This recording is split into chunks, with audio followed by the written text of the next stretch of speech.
When the offseason began, ton of names always attached to the Yankees, but this one came together very quickly, surprised some people how quickly. Why was it so important for you to get Ellsbury signed and done? Well, the baseball cash and the baseball operations people thought he was such a dynamic player. As he said today, both sides of the ball, as Joe Girardi said.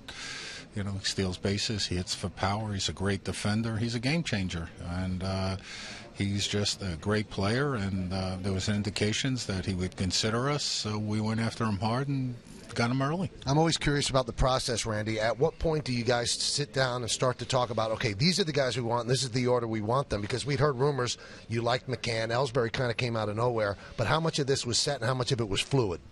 Pretty much set. I think right after the season, the baseball operations people pull together their priorities, and they sit down and meet with Hal and us.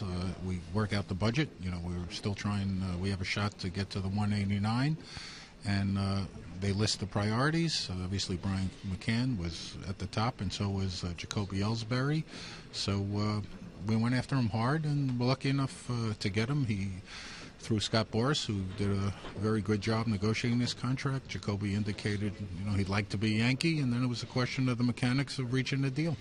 You used the word game changer, and I wonder, when you watch a baseball game and you know that Ellsbury is on first, might steal a base, or he chasing after ball in left center field, he's going to track it down. How much as a fan does that kind of player excite you that you want to watch him?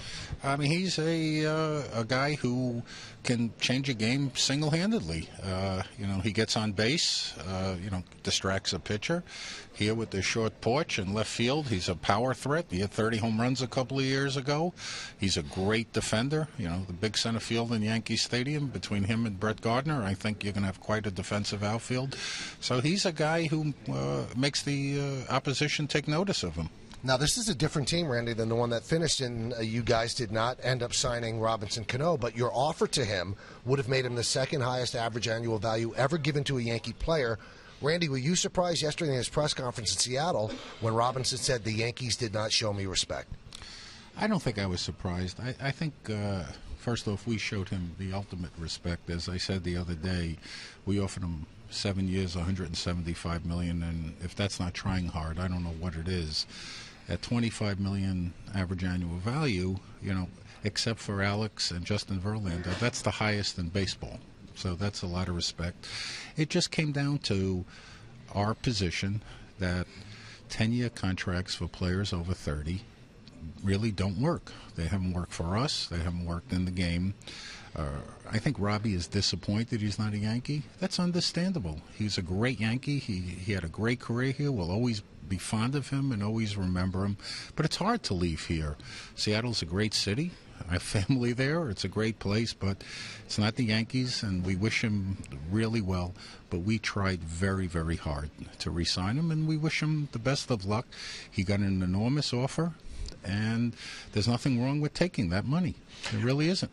Randy, final question. Already a flurry of activity by the Yankees prior to the winter meetings. As you look forward now, do you feel like you're getting near the finish line of what you want to do, or is there still a lot more to do?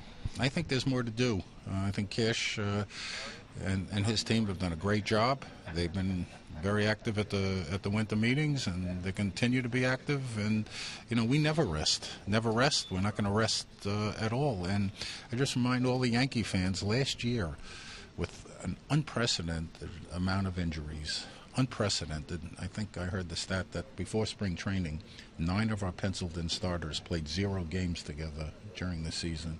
We won 86, 87 games. And look at the acquisitions that we've made so far. We'll be right in it, and he's going to continue to work to make us better. That's the way the Yankees are, and have always been, and will continue to be.